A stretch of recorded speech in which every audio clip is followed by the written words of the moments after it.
भजनकार भजन 119 और उसके 18वें पद में खूबसूरत बात कहता है, और ये बात आज आपकी और मेरी जरूरत है। ये प्रार्थना है, ये दिल की ख्वाहिश है, इच्छा है उसकी। और ये मैं समझता हूँ यदि आपकी और मेरे दिल की इच्छा बन जाए तो इससे ज्यादा खूबसूरत बात कोई हो नहीं सकती। यहाँ पे लिखा है, मेरी आंखें खोल दे कि मैं तेरी व्यवस्था की अद्भुत बातों को देख सकूं। आज मुझको और आपको एक आवश्यकता मालूम क्या, वो ये है कि हमारी आत्मिक आंखें खुल सके और हम परमेश्वर की व्यवस्था की, उसके विधान की, उसके नियमों की, उसके कानून की, उसकी शरीयत की, उसके लॉ की अद्भुत बातों को देख सके। आज आपके साथ कुछ बातों को बांटूंगा और मैं ये विश्वास करता हूँ कि जब आप मुझे सुन रहे हैं इस माध्यम से तो ये बातें आपके लिए आशीष को लेकर आएंगी। और यहाँ पे आपके सामने बात करूंगा मैं उत्पत्ति और उसका एक अध्याय और उसकी कुछ आयत आपके सामने, चंद आयत आपके सामने रखूंगा। उत्पत्ति 1 और उसकी 11वीं पद में लिखा हुआ है, फिर परमेश्वर ने कहा, पृथ्वी से हरी घास तथा बीज वाले छोटे छोटे पेड़ और फलदायी वृक्ष भी, जिनके बीज उन्हीं में से एक एक जाति के अनुसार है, पृथ्वी पर उगे, और वैसा ही हो गया। इस प्रकार 12वां पद पढ़ रहा हूं, इस प्रकार पृथ्वी से हरी घास और छोटे छोटे पेड़, जिनमें अपनी अपनी जाति के अनुसार बीज होता है, फलदायी वृक्ष जिनके बीज एक एक जाति के अनुसार उन्हीं में होते हैं, उगे। और परमेश्वर ने देखा कि अच्छा है। मानो विश्वास के द्वारा आप और मैं एक बात जान जाते हैं कि सृष्टि की रचना परमेश्वर ने की है। जो कुछ आपको दिखाई दे रहा है, हरे हरे पेड़ पौधे, सुंदर प्रकृति, सारे जानवर, जल और थल के, ये हर एक बातों का निर्माण, हर एक बातों का कर्ता परमेश्वर है। और वचन में लिखा हुआ है, परमेश्वर ने जब पेड़ बनाए तो लिखा हुआ उन्हीं पेड़ों में परमेश्वर ने उन्हीं फल के अंदर बीज दिए। परमेश्वर ने कुछ बीज वाले बनाए, कुछ फल वाले बनाए, और परमेश्वर ने हर एक जाति के अनुसार जो बीज थे उसी पेड़ के अंदर, उसी फल के अंदर रखे। वही आम जो गर्मियों में आने वाले हैं वो अभी कहाँ है, मैं आपको बताऊं, वो पेड़ के अंदर हैं। इससे पहले जिस सीजन में जो आम खत्म हो चुके हैं, आप और मैं खा चुके हैं, वो कहाँ थे इससे पहले, उस पेड़ के अंदर थे। और मालूम परमेश्वर ने कहा कि मैंने पेड़ के अंदर डाल दिया है, बीज डाल दिया है, और हर एक बीज अपनी क्वालिटी को लेकर आता, अपनी उत्तमता को लेकर आता है। परमेश्वर ने ये नहीं कहा मैं बार बार मैं ही पैदा करूंगा, उसने बीज दे दिया और उसने कहा अब ये बीज के द्वारा ये उत्पन्न होगा। उसी प्रकार से जब उसने पहला मनुष्य आदम बनाया था तो बाइबल में लिखा हुआ परमेश्वर ने आदम को अपने स्वरूप में, अपनी समानता में बनाया। जैसा परमेश्वर था, जैसा परमेश्वर है, वैसे ही उसने बिल्कुल आदम को बनाया। और ये मैं आपके लिए पढ़ूंगा उत्पत्ति 2 अध्याय और उसकी 7वीं आयत। और यहाँ पे लिखा हुआ है, तब यहोवा परमेश्वर ने आदम को भूमि की मिट्टी से रचा और उसके नथनों में जीवन का श्वास फूंक दिया और आदम जीवित प्राणी बन गया। सारी चीजें जो परमेश्वर ने बनाई वो अपने मुंह के वचन के द्वारा बनाई, लेकिन जब आदमी को बनाया तो मुंह के वचन के द्वारा नहीं, वरन श्वास के द्वारा, जो परमेश्वर का आत्मा है। अर्थात दूसरे शब्दों में अगर आप और मैं समझ सके तो परमेश्वर ने अपने आत्मा के द्वारा आदम को बनाया, आदम का शरीर बनाया और उसके अंदर अपनी आत्मा फूंक दी, और वही परमेश्वर का जो प्रकृति है, परमेश्वर का जो स्वभाव है, परमेश्वर का जो गुण चरित्र है, परमेश्वर की जो क्वालिटी है, वो आदम के अंदर आ गई। मैं आपको इस प्रकार से समझा सकता हूँ थोड़ा आसान करने के लिए कि यदि समुद्र से एक बाल्टी पानी आपने अलग कर दिया और कोई पूछे पानी किसका है तो आप कहेंगे समुद्र का है। इसी प्रकार से पहला आदम परमेश्वर का पुत्र कहलाया। परमेश्वर की का जीवन, परमेश्वर की श्वास, परमेश्वर का आत्मा उसके अंदर था, परमेश्वर की धार्मिकता उसके अंदर थी, परमेश्वर का स्वरूप, परमेश्वर का गुण उसके अंदर था। वो आदम जीवित प्राणी कहलाया और आदम अदन की वाटिका में रहने लगा। लेकिन यहाँ पे कहानी तब खराब होती है जब शैतान आया और शैतान ने कुछ ऐसा कर दिया। अभी इतना समय नहीं कि उन बातों का वर्णन करूं, ये आप वचन में बाइबल के अंदर पढ़ सकते हैं। आप बाइबल पढ़ने वाले हैं, आपको मालूम है शैतान आया और उसने अपनी चतुराई से हवा को फंसा दिया और इस प्रकार से आदम और हवा पाप में गिर गए। मैं बताऊं हुआ क्या? हुआ ये था कि जो बीज परमेश्वर ने आदम के अंदर डाला था, जो क्वालिटी, जो गुण परमेश्वर ने, उत्तमता आदम के अंदर रखी थी, शैतान ने अर्थात उस दुष्ट इब्लीस ने उसको खराब कर दिया। और हुआ क्या उसके बाद, जिस प्रकार से मैं बीज की बात बता रहा हूँ, जब आप नारंगी का बीज डालते हैं तो नारंगी पैदा होती है, अखरोट का बीज डालते हैं अखरोट पैदा होता है, जब आप जंगली बीज डालते हैं तो जंगली पैदा होता है, अच्छा बीज डालते हैं तो अच्छा पैदा होता है। इसी प्रकार से आदम के अंदर बीज खराब हो गया और इस प्रकार से आदम ने ने जो भी पैदा किया, सारी मानव जाति पाप में पड़ गई। वो आदम प्रथम मनुष्य था जिसे परमेश्वर ने अपने स्वरूप में, अपनी समानता में बनाया, और उस आदम के पापी हो जाने के कारण, उस बीज के पापी हो जाने के कारण, उसकी आत्मा के अधर्मी हो जाने के कारण बाइबल बताती है कि वो जो भी उत्पन्न हो रहा था वो सब पाप में पड़ रहा था। इसी प्रकार से रोमियो में एक बात लिखी हुई है कि सबने पाप किया और सब परमेश्वर की महिमा से रहित हैं। कई बार आप और मैं पाप को इस प्रकार से सोचते हैं कि जब हम कुछ बुरा करेंगे तब हम पाप करेंगे।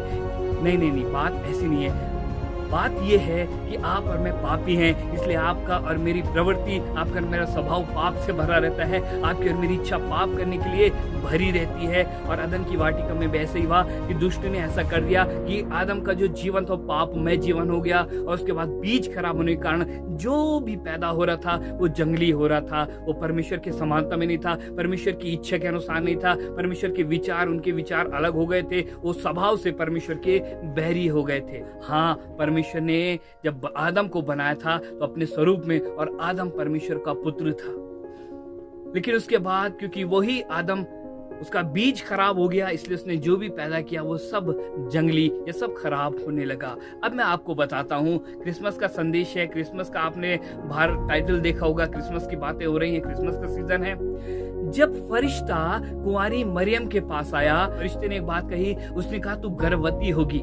मरियम चौंक गई, वो आश्चर्य करने लगी। आप इसको पढ़ सकते हैं लूका और उसके पहले अध्याय में, आप इन बातों को पढ़ सकते हैं। मरियम चौंक गई, उसने कहा मैं कैसे गर्भवती हो सकती हूँ, क्योंकि मैं तो कभी किसी पुरुष से मिली नहीं, मेरा किसी पुरुष के साथ शारीरिक संबंध नहीं रहा, मैं क्यों कर गर्भवती हो सकती हूँ। तब फरिश्ते ने एक बात कही, तब स्वर्गदूत ने एक बात कही, देख ऐसा होगा, परमेश्वर का आत्मा तुझ पर छाया करेगा, और लिखा हुआ है परमेश्वर की आत्मा के द्वारा तू गर्भवती होगी। और वो जो बीज मरियम के अंदर यीशु मसीह के रूप में आया, वो किसी पुरुष के द्वारा नहीं आया, वरन वो परमेश्वर के द्वारा आया, पवित्र आत्मा के द्वारा आया। मैं आपको बताऊं, वही बीज जो शुरू में परमेश्वर ने आदम के अंदर डाला था, वो आज मरियम की पेट के अंदर, कोख के अंदर उस बीज को डाल दिया गया।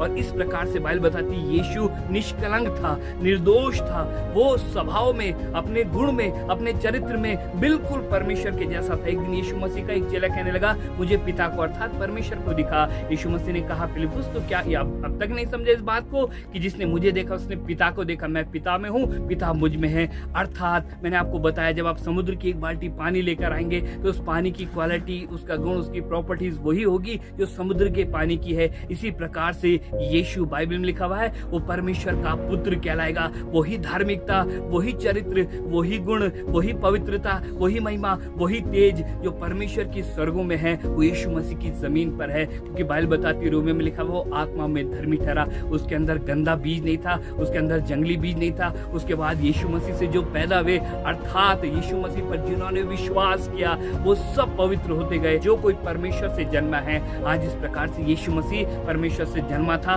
वो पाप, बाइबल की, वो पाप कर ही नहीं सकता, क्योंकि उसके अंदर पाप का बीज है ही नहीं। हम पाप इसलिए करते हैं क्योंकि आपके और मेरे अंदर पाप का बीज है। लेकिन यीशु मसीह ने पाप करके पाप को नहीं जाना, लेकिन वो तो धर्मी था, वो तो निर्दोष था, निष्कलंक था और परमेश्वर का रूप था। और उसके बाद लिखा हुआ नबी आयत में, जो कोई परमेश्वर से जन्मा है वह पाप नहीं करता, क्योंकि उसका बीज उसमें बना रहता है। जब आप और मैं यीशु मसीह पर विश्वास करते हैं, हाँ ये परमेश्वर की ओर से आया है, ये बिल्कुल धर्मी है, ये पवित्र है। एक चोर दूसरे चोर की जगह पे मर नहीं सकता, एक पापी दूसरे पापी का बोझ उठा नहीं सकता है। आपको कोई ऐसा चाहिए अपना पाप रखने के लिए जो निर्दोष हो, जिसने कभी पाप न किया हो। इसी प्रकार से यीशु मसीह निर्दोष था, पवित्र था, धर्मी था। वो आपके और मेरे वरन सारे जगत के, किसी जाति की बात नहीं हो रही है, किसी मुल्क और देश की बात नहीं हो रही है, किसी भाषा बोलने वाले की बात नहीं हो रही है, वरन हर एक प्राणी की जो इस संसार में रहता है, जो पापी है। बाइबल बताती है यीशु मसीह पापियों का उद्धार करने के लिए आया।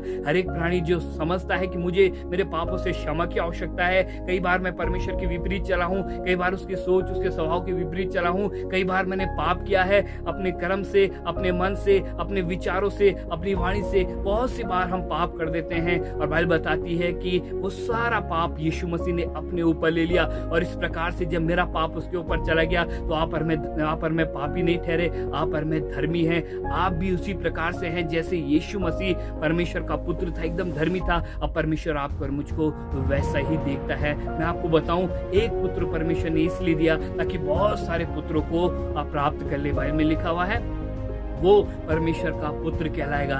इस रीति से जिस प्रकार से आदम परमेश्वर से उत्पन्न हुआ और वो परमेश्वर का पुत्र था, लेकिन शैतान ने उस बीज को खराब कर दिया। लेकिन बाइबल बताती पहला आदम मृत्यु लाया, लेकिन दूसरा आदम अर्थात यीशु मसीह जो परमेश्वर की आत्मा से पैदा हुआ था, किसी पुरुष की सहायता से पैदा नहीं हुआ था, और वचन में लिखा हुआ परमेश्वर का पुत्र कहलाएगा। वो आदम आज आपके लिए और मेरे लिए जीवन लेके आ गया। आइए प्रार्थना करते हैं। और जिस प्रकार से भजनकार 119:18 में कह रहा है कि मेरी आंखों को खोल दे कि परमेश्वर मैं तेरी व्यवस्था की अद्भुत बातों को देख सकूं, तेरी सामर्थ को, तेरी गति को, तेरे विचारों को, तेरी अद्भुत योजना को देख सकूं। हाँ, अब मेरी प्रार्थना है कि आज आप और मैं उसी प्रकार से परमेश्वर की अद्भुत बातों को देख सके। मैं विश्वास करता हूँ इस क्रिसमस पर, इस बड़े दिन के उपलक्ष्य में सिर्फ यीशु मसीह संसार में जन्म न ले, लेकिन आपके और मेरे हृदय में जन्म ले सके। आइए प्रार्थना करें। प्यारे पिता, मैं प्रार्थना करता हूँ हम में से हर एक जो कोई प्रभु आज इस वीडियो को देख रहा है, पिता परमेश्वर प्रभु, हर एक जो इस प्रार्थना को कर रहा है कि मेरी आंखें खोल दे कि मैं तेरी व्यवस्था की अद्भुत बातों को देख सकूं। पिता, मैं तुझसे प्रार्थना करता हूं, तू स्वर्ग से अपने सामर्थी बलवंत हाथ को, भुजा को बढ़ा करके छू ले पिता परमेश्वर, और वो आत्मिक आंखें खोल दे पिता परमेश्वर प्रभु, जो तू जीते परमेश्वर को देख सके, जो तेरी सामर्थ को पहचान सके, तेरी योजना को जान सके, तेरे उपाय पर विश्वास करके मोक्ष को, अनंत जीवन, शाश्वत जीवन को पाने वाली हो सके। पिता, हम में से हर एक जो आज प्रार्थना कर रहा है पिता परमेश्वर, मेरी प्रार्थना है, विनती करता हूँ प्रभु, तू आज उसकी प्रार्थनाओं को सुन, अपने हाथ को बढ़ाओ। यीशु के नाम से मांगते हैं, आमीन।